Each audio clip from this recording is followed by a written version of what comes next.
Tapi kalau ini kayaknya, kalau menurut saya dibully sama orang tua.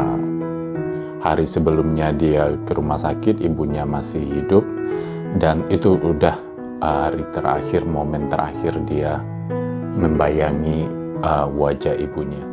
Jadi dia beli rumah di Liverpool, di situ baru bapaknya sadar. Akhirnya bapaknya datang ke rumah Sikal.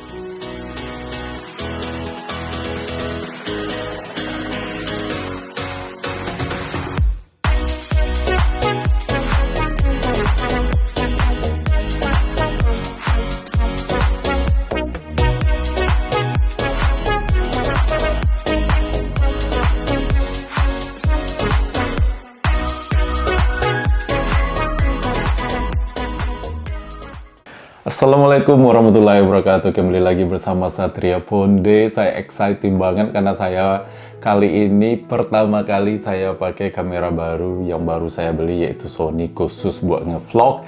Karena saya lebih insecure lihat vlog orang kok bagus, kemudian penonton saya ada yang bilang suaranya bang kerasin dikit. Mudah-mudahan ini kualitasnya bagus, suaranya bagus, dan gimana menurut kalian? Silahkan komen di bawah.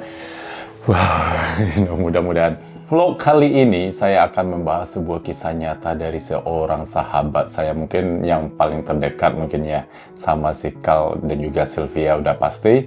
Ya, Kal the Bule. Saya sudah minta izin sama si Kal untuk cerita tentang kehidupannya dia. Saya mengajak dia, tapi kayaknya dia nggak begitu percaya diri untuk cerita tentang dia di vlog atau interview tentang dia. Cuman saya udah minta izin dan dia membolehkan. Sebelumnya karena si Kal ini orangnya selalu kepo dengan apa yang terjadi di YouTube. Walaupun dia nggak mau jadi YouTuber, belum mungkin ya, belum. Untuk saat ini dia belum tertarik. Tapi dia komen-komen dari penonton atau di Instagram juga, dia penasaran apa kalau ada dia kan di vlog, apa sih komen orang gitu. Jadi dia kayak orang Indonesia juga lah. Nah, kita nggak bisa mengontrol penonton, kita nggak bisa mengontrol komen-komen. Bagaimanapun si Kal bukan YouTuber, nggak seperti saya. Saya bisa aja bertengkar di komen, ya kan, argumen maksudnya, bukan bertengkar. Saya nggak suka bertengkar, argumen di komen. Tapi si Kal kan dia bukan YouTuber, jadi larinya ke perasaan dan kepikiran. Memang benar, dulu sebelum saya nge-YouTube, saya juga kayak gitu. Awal-awal video banyak yang nonton, banyak komen masuk, nggak bisa kontrol lagi, nggak ada yang semangat bang, nggak ada lagi yang kayak gitu. Banyak orang-orang yang mungkin lagi bete atau apalah gitu kan. Situasi mood mereka di saat itu, terus mereka komen ya yang bikin kita agak sedikit down, risih, atau nggak benar yang dikomen, atau maksud dari konten kita bukan begitu, mereka tanggapannya lain. Itu nggak bisa dikontrol. Itu adalah resiko kalau sudah menjadi YouTuber. Tapi kalau yang bukan YouTuber, maka mereka meresponnya atau menerimanya lain. Saya sangat-sangat mengerti tentang itu. So, jadi si Kal menyarankan, ya silakan cerita tentang dia, tapi dia kayaknya nggak begitu, atau nggak begitu pede dengan interview nantinya, you know. Dan dia orangnya emosionalnya, perasaannya itu disembunyiin. Jadi tipikal orangnya begitu. Dia nggak akan pernah kelihatan menangis atau tersanjung atau sedih di depan kamera atau depan orang. Dia menahan semuanya. Inilah yang bakal saya ceritain kenapa si Kal semua punya alasan ya, selain dari karakter orang itu begitu, tapi biasanya ada alasan-alasan tertentu seperti bagaimana anak itu dibesarkan, bagaimana dia itu dididik, bagaimana lingkungan dan lain-lainnya. Itu udah pasti, itu yang akan menunjukkan karakter kita di saat kita ke depannya atau sudah dewasa maksudnya. So, gimana ya cara mau mulainya, right? Saya mulai aja perkenalan saya sama si Kal yang sekitar udah mau 3 tahun aja lebih saya kenal sama si Kal. Dan saya memang melihat si Kal ini adalah seorang individual yang berbeda, yang unik, dan banyak pertanyaan saya di saat saya kenal si Kal ini, bagaimana sih sikapnya beda dengan si Del atau teman saya yang lain yang berekspresi. Jadi kita bisa membaca bagaimana moodnya mereka, bagaimana tanggapan mereka, bagaimana respon atau reaksi mereka gitu kan. Kalian lihat sendiri sih kalau dikasih makanan paling enak pun dia datar aja, suka. Tapi dia sebenarnya bersyukur dalam hatinya gitu. Cuman untuk mengungkapkan itu dia susah. Yang bakal jongkrak-jangkrik dikasih pulau satu pun paling dia ya makasih ya terus senyum kayak gitu. Jadi si Kal ini dibesarkan sama orang tuanya, dia punya adik. Ternyata masa kecilnya itu nggak seperti dengan anak-anak yang lain, right? Di keluarga setaunya dia itu anaknya lumayan nakal, tapi menurut dia kenakalannya itu ya seperti kenakalan anak-anak. Tapi resiko dari perbuatannya itu sebagai anak-anak yang nakal itu diajari dengan cara kekasaran oleh kedua orang tuanya. Jadi dia itu sering dipukul. Kadang-kadang dia pernah ingat katanya waktu di ruang tamu, terus dia mungkin ngomong agak sedikit keras, ibunya marah, langsung dia ditendang.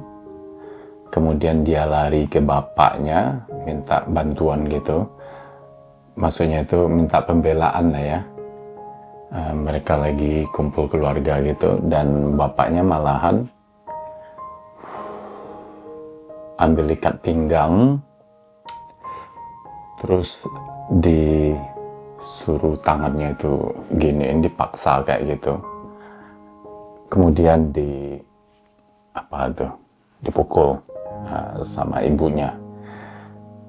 Banyak kejadian-kejadian yang seperti itu terjadi sama dia, yang pemukulan dari kedua orang tuanya. Yang saya sayangkan itu adalah saya lihat saudara saya yang punya anak, biasanya kalau ibunya marah dengan cara kekerasan itu bapaknya membela gitu sedikit, atau bapaknya yang melakukan kekasaran atau assault ke anak tersebut. Ibunya membela tapi dengan cara menasehati juga, right? Tapi kalau ini kayaknya, kalau menurut saya, dibully sama orang tua intinya. Jadi setiap dia itu melakukan kesalahan, penyiksaannya itu nggak sepadan dengan apa yang dia lakukan. Namanya anak-anak ya, dia itu aktif anaknya dulu tuh, menurut dia, menurut cerita dia. Jadi dia itu memang anaknya anak pertama, terus ya lumayan aktif, lumayan energik. Dan mungkin ada suatu hal, mungkin ya kita lihat juga anak-anak yang energik memang tingkahnya kadang ngeselin, nyebalin ya kan. Tapi ya ada metode-metodenya, apalagi di sini adalah negara maju. Jadi kalau si Kal mendengar kekerasan anak di keluarga itu sekarang, dia tuh kayak trauma, psikisnya udah kayak trauma gitu.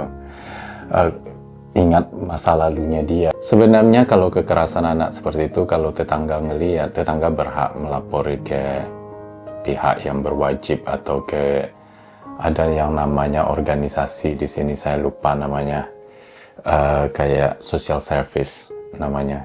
Jadi mereka itu akan memantau bagaimana anak-anak kita dididik, dan jika ada kesalahan atau bruise atau apa gitu di tubuh anak tersebut, begitupun juga mental, itu akan dipertanyakan kepada orang tuanya, dan orang tuanya harus bertanggung jawab. Kalau terbukti orang tuanya bersalah, maka anak itu ditarik di social service sampai orang tuanya itu stabil. Kemudian dia punya adik, tapi bapaknya kalau menurut dia memang cenderung lebih perhatian ke adiknya. Saya suka dengan Andini Overfield bagaimana dia membesarkan anaknya dengan dia bilang, So I don't need to worry about that. So it's all perfect. ada si Daniel main ke rumah guys, so agak terganggu sebentar. Mari kita lanjutkan kisah nyatanya Pak D. Kal Dubule ini. Sebenarnya saya nggak harus mengklarifikasi bagaimana si Kal atau menceritakan si Kal ini, tapi karena seperti saya bilang tadi dia sering baca komen, saya nggak mau aja dia down, karena kita mau traveling, si Kal pasti muncul di vlog saya dan orang-orang juga mikir kok ditinggalin neneknya, kok tega ya kayak gitu. Nah si Kal ini seperti saya bilang tadi juga bahwa dia kebawa ke perasaannya dan nggak mau dia terganggu. Jadi untuk kebaikan Kal juga, right? So ya jadi memang bapaknya jauh lebih sayang sama adiknya, lebih perhatian, tapi dia nggak pernah jealous katanya. Dia nggak pernah jealous bagaimana orang tuanya men-treat adiknya. Dan di saat dia berumur 11 tahun, musibah menimpa dia, yaitu ibunya kena kanker. Dan dia benar-benar look after, benar-benar merawat ibunya. Walaupun umurnya segitu, dia perhatian banget bawa ibunya pergi berobat, ikutlah gitu kan. Bawa ibunya pergi shopping, pokoknya dia perhatian banget lah. Karena dia tahu kankernya lumayan gawat, mungkin detik-detik terakhir dia sama ibunya. Walaupun bagaimanapun ibunya, orang tuanya memperlakukan dia, tapi dia sadar juga bahwa orang tua adalah tetap segalanya bagi dia, right? Kemudian pas di hari ibunya meninggal, seperti vlog yang sebelumnya waktu dia mengunjungi kuburan ibunya, dia menjelaskan bahwa dia tidak dibolehin untuk melihat say goodbye buat ibunya di rumah sakit. Yang dia tahu hari sebelumnya dia ke rumah sakit ibunya masih hidup, dan itu udah hari terakhir, momen terakhir dia membayangi wajah ibunya. Setelah itu udah kayak hilang gitu aja, ditelan, nggak ada say goodbye ke makam, atau saat pemakaman dia nggak boleh hadir sama bapaknya, dan dia nggak tahu alasannya kenapa. Katanya dia harus sekolah, padahal sekolah pun membolehkan izin untuk menghadiri funeral atau pemakaman orang tua. Tapi itulah keputusan bapaknya, right? Dan singkat cerita, Ibu si Kal meninggal, disitulah terakhir katanya dia meneteskan air mata sampai sekarang ini. Sekarang ini apapun yang terjadi dia nggak pernah meneteskan air mata, tapi terakhirnya itu di saat dia kehilangan ibunya, you know. So ibunya sangat berarti bagi dia, you know. Dan tidak lama ibunya meninggal, setahun apa 2 tahun setelah itu, atau 6 bulan, saya lupa juga. Pokoknya nggak lama setelah ibunya meninggal, bapaknya langsung menikah. Bapaknya menikah, ibu tirinya dibawa tinggal ke rumahnya dia, di mana dia dan adik dan ibunya waktu hidup tinggal. Namun si ibu tiri, you know, kayaknya banyak nih ibu tiri, padahal banyak juga ibu tiri yang benar-benar baik loh. Tapi terkenal ibu tiri lebih kejam dari ibu jari mungkin. So ya, dia merubah isi rumah, tatanan rumah, foto-foto ibunya, pakaian ibunya dibuang, dibikinlah suasana baru gitu. Yang namanya dia mempunyai memori dengan orang tuanya, dengan ibunya, tentu dia sedih. Jadi dia komplain sama bapaknya apa yang sudah dilakukan sama ibunya di rumahnya itu. Tapi bapaknya tidak membela si Kal, malah membela ibu tirinya dan mengusir si Kal ini. Kalau nggak salah sempat dipukul juga si Kal ini sebelum diusir. Kemudian lari dia ke tempat neneknya. Akhirnya di tempat neneknya lah dia mulai tinggal dan sekolah di sana. Kalian lihat Sikal pintar bertaman, pintar jadi montir, pintar memperbaiki rumah. Itu karena kakeknya waktu itu masih hidup. Dan kakeknya itulah kerjaannya, skillnya. Jadi Sikal ini anaknya mencontoh. Nah itulah kenapa kadang-kadang saya agak memberikan contoh sama Sikal, walaupun dia kadang-kadang mikir macam-macam, tapi akhirnya dia mencontoh juga. Neneknya pintar menjahit, Sikal juga pintar menjahit loh. Karena saat itu dia tahu orang tuanya itu udah nggak ada, ya nenek sama kakeknya lah, sampai dia itu berumur 16 tahun, terus dia ke college. Tapi kehidupannya dia lumayan liar, Sikal ini. Ini semua berdasarkan cerita dia ya. Sampai dia itu ke university. Nah di university di sini umur 18 tahun, tinggal di dormitory, yaitu asrama lah. Semua itu dipinjam, ngutang ke pemerintah, ada yang dikasih pemerintah juga. Jadi di sini kuliah kan kita boleh pinjam student loan atau pinjam utang untuk kuliah. Itu tiap tahun pemerintah yang bayar, tapi nanti kalau kita udah kerja, kita bayar lagi dengan hasil kerja kita. Bukan utang yang harus kita bayar dengan income manapun. Misalnya kita jualan itu nggak termasuk, hanya di saat kita kerja itu pun ada set limit dari gaji kita. Kalau gaji kita udah menengah, baru kita mulai membayar utang kuliah kita itu. Kata dia di saat dia kuliah dia lumayan liar, karena menurut dia itu sendiri, walaupun dia punya kakek dan neneknya, tapi ada perbedaannya. Walaupun kehidupan dengan orang tuanya seperti itu, di masa kecil diperlakukan seperti itu, tapi tetap sosok orang tua adalah ya natural lah ya, karena memang influence kasih sayang dari orang tua, perhatian dari orang tua itu benar-benar kalau bagi kita ya itu sesuatu gitu, berharga banget lah gitu. Walaupun orang lain mungkin ngasih istana, tapi dia sama orang tua di gubuk, pasti kita milih sama orang tua ya kan. Nah, disitulah dia mulai party sekali dalam 2 malam itu, satu kali dalam 2 malam itu pasti dia party mabuk-mabuk, you know. Sampai akhirnya jurusan pertamanya itu kan kimia, karena dia rubah jurusannya itu, dia mulai lagi ambil mata kuliah jurusan baru di tahun kedua. Jadi dia nggak terusin kimianya, dia mulai lagi ambil biologi maritim, yaitu tentang kehidupan bawah laut dan hewan-hewan dan tumbuh-tumbuhan kayak gitu. Saya kurang ngerti juga. Jadi ya kalau Sikal cerita tentang orang tuanya, kadang saya bersyukur.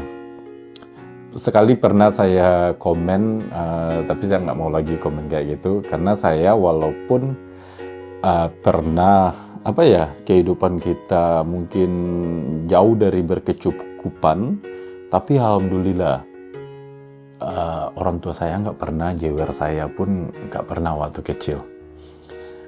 Didikan ya biasa-biasa aja seperti anak kampung. Karena kita hidup di lingkungan kampung ya, karena bukan kita aja. Jadi kita nggak ngerasa baper, nggak ngerasa sedih, nggak ngerasa sendiri, atau nggak ngerasa asing dari yang lain, dengan teman yang lain. Karena teman-teman juga di kampung ada yang dijewer, dikejar, digude sama orang tuanya. Jadi kita nggak ngerasa, oh kita aja yang diperlakukan seperti itu. Enggak. Seperti saya jualan waktu kecil, it's okay.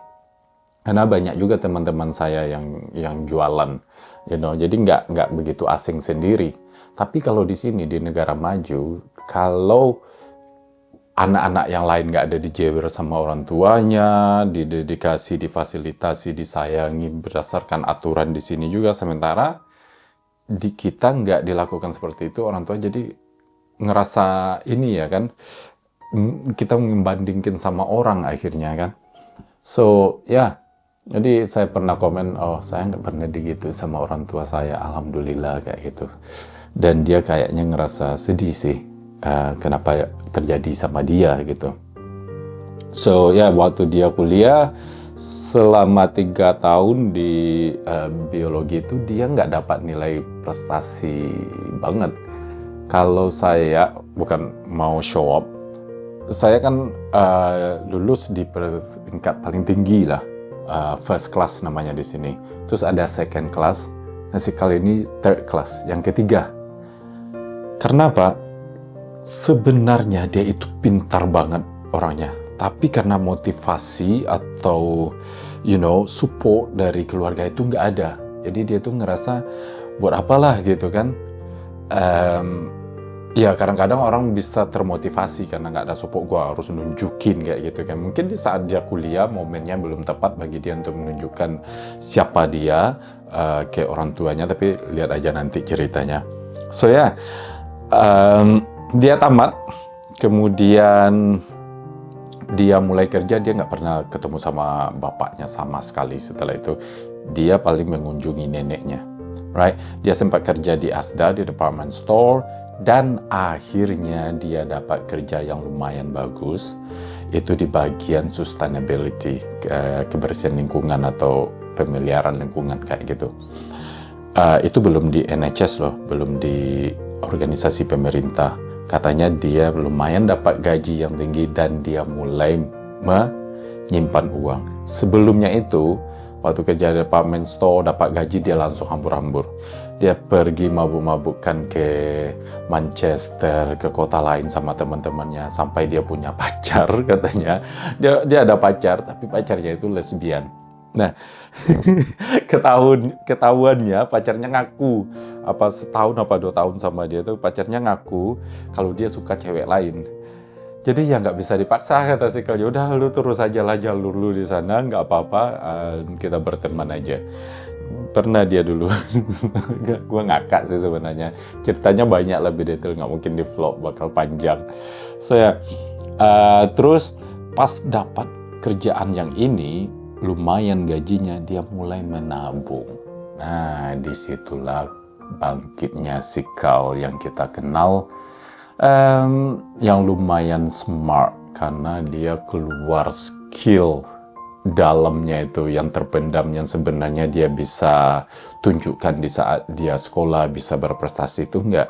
Ternyata di saat dia kerja ditunjukkan, walaupun dengan predikat lulus biasa-biasa aja, tapi prestasinya di tempat itu menanjak. Otaknya mulai keluar karena mentalnya udah mungkin mulai stabil ya. Jadi tahu arahnya, oh ini kesempatan gue nih untuk menata kehidupan gue dengan umur segini. Karena sebelum-sebelumnya gue party ini segala macam, kayaknya ngancurin masa depan gue gitu kan. Mungkin itu yang dipikirnya. Terus dia mulai menabung dan mengurangi party, keluyuran atau huru-hara kayak gitu. Malahan dia mulai menyendiri, right? Menyendiri, ngerasa hidup sendiri. Kayaknya dia itu menyadari sebatang kara, walaupun ada nenek sama kakeknya. Tapi yang kalian lihat, ibunya aja seperti itu ya, neneknya saya nggak tahu. Nggak mau menceritakan bagaimana perilaku neneknya sama dia. Yang dia tahu, dia sudah bersyukur diselamatkan neneknya gitu. Tapi neneknya selalu marah sama bapaknya. Mereka nggak pernah cocok. So, jadi dia mulai ngumpulkan uang dan ternyata kakeknya meninggal. Kakeknya meninggal. Disitulah dia juga mulai berpikir neneknya sendiri. Semakin dia itu menunjukkan bagaimana perhatiannya dia untuk neneknya. Makanya dia selalu pergi ke tempat neneknya minimal itu sekali dalam 2 minggu atau sekali seminggu. Walaupun pamannya, nah neneknya ini punya ibunya yang udah meninggal, terus ada pamannya. Ibunya ini anak kedua, anak pertama itu cowok, tapi udah 11 tahun nggak pernah pulang ke rumahnya. Mungkin karena ya masalah keluarganya ini lumayan intens guys. Dan kemudian ibunya, kemudian ada adiknya lagi cowok, pamannya. Pamannya itu tinggal nggak jauh dari rumah neneknya, cuman sekitar 5 km. Cuman karena keluarga Sikal ini tahu bagaimana Sikal ini dia nggak pernah bisa bilang tidak. Jadi di suatu saat ada neneknya sakit, dia harus bolak-balik dari rumahnya dia. Karena dia dari kerjaan itu dia bisa membeli rumah yang dia tempati sekarang ini itu di saat umur 26 tahun. Dia udah mulai membeli rumah dengan hasil jeripayanya dia. Dan ya, neneknya sakit, dia harus bolak-balik dari Liverpool ke Wales karena neneknya tinggal di Wales. Itu tiap hari katanya. Kadang-kadang dia capek, tapi pamannya selalu menuntut dia yang harus ya berbakti atau apa. Tapi dia senang juga, cuman lumayan capek karena 50 km atau 60 km juga jarak dari rumah Sikal ke rumah neneknya. Sekitar 45 menit atau 3. Jadi dia beli rumah di Liverpool. Di situ baru bapaknya sadar. Akhirnya bapaknya datang ke rumah Sikal untuk meminta maaf. Dan Sikal orangnya seperti saya bilang nggak melihatkan ekspresi, dia malah nggak mau membahas lagi. Dia bilang ke bapaknya, ya udahlah, nggak usah kita bahas. Kita melihat ke depannya. Ini yang saya mantapkan sama Sikal. Dia nggak mau membahas lagi apa yang sudah terjadi di depan karena bakal jadi ini katanya kepikiran, bikin dia moodnya sedih. Itu adalah alur cerita kita katanya kan. Nah, bapaknya mengaku bagaimana dia memperlakukan dia, membedakan dia dengan adiknya, mukulin dia sangat menyesal banget karena sudah berperilaku seperti itu yang tidak seharusnya dilakukan oleh orang tua pada anaknya, apalagi anak pertama. Dan dia sangat bangga sekali bagaimana kemandirian Carl, dan pada akhirnya Sikal ini dapat kerja di NHS, di organisasi pemerintah dengan gaji yang hampir double dari sebelumnya. Makin banggalah orang tuanya dia, bapaknya yang tinggalnya kan. Jadi kehidupannya dia itu mulai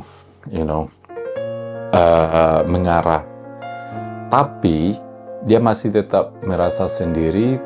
Dengan dia ada teman baik atau best friend-nya, tapi nggak tahu alasannya dia itu lebih memilih menyendiri. Selama 8 tahun dia nggak pernah keliaran atau pergi ke luar negeri atau holiday semacam itu.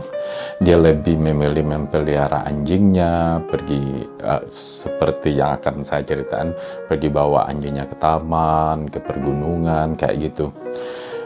Dan ya akhirnya ketemu dengan Abang Satria Pondemu ini di taman, karena rumah Sikal nggak jauh dari rumah saya, jadi kita itu share tamannya. Nah, orang-orang di sini taman bukan berarti pergi macam-macam ya. Di sini ada yang mancing di taman, ada yang tidur-tiduran, ada yang olahraga, segala macam di taman. Nah, Sikal ini bawa anjing. Karena dia ini nggak tahu kenapa dia itu kalau lihat orang Asia yang muka kayak saya ini atau kayak kita itu atau orang Arab atau orang India kayak gitu ya, yang agak kulit agak lumayan, dia tahu kita itu punya prinsipnya agak friendly gitu. Jadi dia berani say hi ke kita daripada orang yang berkulit putih, nggak tahu, saya ingin tanya dia kenapa dia lebih mindsetnya mikir kalau orang Asia kayak orang Malaysia juga atau orang Thailand kayak gitu. Ya menurut pemikiran dia itu kita itu friendly, jadi nggak bakal dia itu jutekin kalau dia say hi. Bukan say hi kayak itu kayak ngajak ngobrol. Kalau say hi sih semua orang say hi. Maksudnya ya itulah yang saya maksud. Ya jadi kali ini say hi. Dan saya orangnya agak celoteh, jadi tanya-tanya sambil saya waktu itu dia lagi nariknya, woi anjingnya kayak gitu kan, orang di sini kayak gitu langsung aja ngomen gitu kan. Kadang kita duduk di kursi, taunya ada aja, apakah ibu-ibu, apakah bapak-bapak duduk di sana terus bilang, oh cuacanya bagus ya, kayak gitu kan. Enak ya, langsung aja ngobrol walaupun kadang nggak tahu namanya. Saya nggak tahu nama Sikal, right? Terus saya bilang, ya saya YouTuber, karena saya bawa kamera kan. Oh kamu YouTuber? Mulailah ya kan pertanyaannya, tentang konten apa, tentang masak. Saya dari Indonesia, saya suka masak, kadang buat teman, terus saya videoin, masak apa katanya. Saya bilang lah rendang ada, ya itu kan salah satu senjata saya. Kalau kamu mau coba main aja ke rumah gue, ya kan cuan kesempatan gue. Nah akhirnya ya singkat cerita, saya masak rendang buat Sikal yang pertama kali dan dia suka. Dan akhirnya kita teman, dan kalau nggak salah setelah COVID ini terjadinya waktu COVID itu, karena orang banyak yang stres kan waktu COVID itu, muter-muter nggak jelas. Nah saya udah booking tiket untuk pulang kampung ke Indonesia. Saya bilang ke Sidel, mau ikut nggak sama Sylvia? Mereka mau ikut, tapi mereka ikutnya bulan Agustus kalau nggak salah. Tapi saya juga terbang di bulan 4 karena mau lebaran. Saya tanya Sikal, kamu mau ikut nggak ke Indonesia? Seminggu setelah itu dia telepon saya. Awalnya dia pikir-pikir dulu, kayak gitu kan. Apalagi baru kenal ini teman. Tapi karena saya orang Asia, dia agak confident kayaknya. Katanya, Satria, saya mau ikut dong ke ini. Ternyata dia nanya dulu sama best friend-nya, kalau dia itu gimana sih Asia, dia riset dulu gimana sih bentuk Bali apa Indonesia. Dan itulah akhirnya dia pergi ke Indonesia mengunjungi saya. Waktu itu saya terbang duluan, dia mengunjungi setelah itu. Dan akhirnya seperti itulah akrabnya kita sampai sekarang. Dan terjadilah ya namanya berteman. Saya orang Islam, anak-anak di sini teman saya ini bisa tahu agama saya nggak perlu bilang saya Islam karena dari aktivitas saya mereka tahu Islam nih anak, gitu kan. Nah Sikal ini orangnya penuh dengan pertanyaan-pertanyaan. Islam itu bagaimana, terus kita beda-bedain, ini begini begitu, dan akhirnya kita traveling ke Palestina, akhirnya nyampe di Padang juga. Nah nyampe di Padang, ya seperti kalian sudah tahu, akhirnya dia masuk Islam di Sumatera Barat, di Kota Padang, di depan masjid rumah saya. Nah disitulah dia mulai melihat bagaimana Islam. Tapi setahu saya dia melihat Islam itu identik ke Indonesia, identik ke Sumatera Barat untuk saat ini. Walaupun saya sering ngajak dia ke Jordan, dia bisa ketemu orang Muslim lainnya dari negara lain. Jadi itu masih proses bagi dia, mana yang negara, mana Indonesia, mana Padang, mana Timur Tengah, mana Islam gitu. Jangan sampai ada orang Padang berperilaku buruk, dia pikir Islam buruk. Nah akhirnya tahun ini tahun kemarin 2024 pulang dari Indonesia bulan April. Bulan Juninya dia bilang dia mau pindah ke Indonesia karena dia sudah punya followers juga kan, komunikasi dengan orang Indonesia juga, punya teman juga sekarang ini sama Indonesia. Dan dia ternyata sudah belajar bahasa Indonesia online dan juga lewat kedutaan Inggris. Ada kursus gratis dari kedutaan Inggris juga. Jadi bahasa Indonesianya sebenarnya udah mulai ada, tapi dia masih malu untuk ngomongnya. Disitulah dia memutuskan untuk pindah ke Indonesia. Dia bilangnya ke Asia, tapi yang di pikirannya dia itu setiap ngomong pasti Indonesia. So saya kesimpulannya pasti nyampenya di Indonesia, dan saya menyarankan di Lombok karena sesuai dengan skillnya dia, dan dia bersedia untuk resign. Dia udah resign tanggal 17 bulan Januari ini, dia nggak kerja lagi sebagai NHS. Dia sudah siap menanggung resikonya, dia sudah ready, nggak ada lagi yang bisa memberhentikan, menstop dia untuk melakukan ini, karena menurut dia ini adalah kesempatannya dia untuk enjoy dengan kehidupannya dia. Bagi kalian mungkin, kenapa begini, pikir-pikirin dulu. Saya nggak bisa bilang itu ke Sikal karena dia udah dewasa, dia umurnya udah 30-an, dia tahu apapun itu, Yang saya hanya ingin jelaskan ke si Carl, mungkin jangan sampai kecolongan bagaimana nantinya menghadapi situasi kayak culture shock. Culture shock kalau kita traveling is okay, tapi kalau untuk tinggal, maka culture shocknya lebih dalam. Seperti saya di sini, banyak hal-hal yang bukan kesalahan sih, pelajaran yang saya dapat pas baru-baru nyampe sini. Bukan saya aja, pasti semua orang. Karena setiap negara mempunyai perbedaan, sini juga perbedaan. Nah, kejadiannya adalah salah satu yang halangnya adalah neneknya jatuh sakit pas malam tahun baru. Di situ dia mulai ragu, terus dia lihat komen-komen di YouTube, bikin dia down sedikit karena ada komen yang bilang, oh tega banget sih ninggalin neneknya. Saya bilang ke si Carl, kalau kamu mau, kamulah yang memutusin, ya kan? Kamu mau cancel pindahmu, nggak apa-apa, terus kerja lagi kalau memang itu yang kamu mau. Kalau mau nenekmu, jangan sampai kamu menyesal, ya kan? Udah pergi ternyata kamu menyesal meninggalin nenekmu.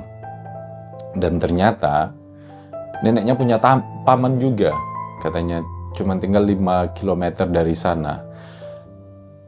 Tapi mereka ini, anak-anak dari neneknya ini memanfaatkan si Carl untuk menjaga neneknya, sementara si Carl tinggal 50 km dari neneknya ini.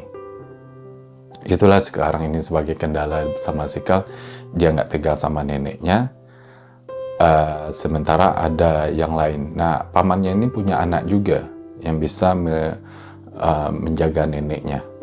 So, karena dia ini bukan nggak bisa bilang nggak kalau ada yang disuruh atau sama neneknya, sama pamannya. Tapi kemarin dia bilang dia bakal memberontak kalau dia dilarang untuk pergi. Tapi kayaknya enggak, untuk pergi traveling ini dan untuk pindah ke Indonesia ini kayaknya enggak dilarang deh, karena ini adalah risikonya lumayan besar. Ini hidupnya si Carl, penyesalannya dia juga besar nantinya. Yang mereka mauin dari keluarga neneknya ini adalah kalau selagi di sini disuruh gini kayak anak-anak lah si Carl ini, akan mau sana, pergi ke sana tiap hari, pergi pagi ke tempat neneknya, pas lagi di rumah sakit pulang lagi nanti sore, kayak gitu hampir tiap hari. Itulah yang diinginkan oleh pamannya. Tapi neneknya juga bilang ke si Carl, kamu yang penting kamu bahagia, kayak gitu. Apapun itu neneknya mensupport, right? Jadi keputusan si Carl terakhir memang dia masih tetap pindah ke Asia, dan semua sudah dia pertimbangkan, dan dia berharap kehidupannya lebih enjoy di Indonesia. Begitu guys.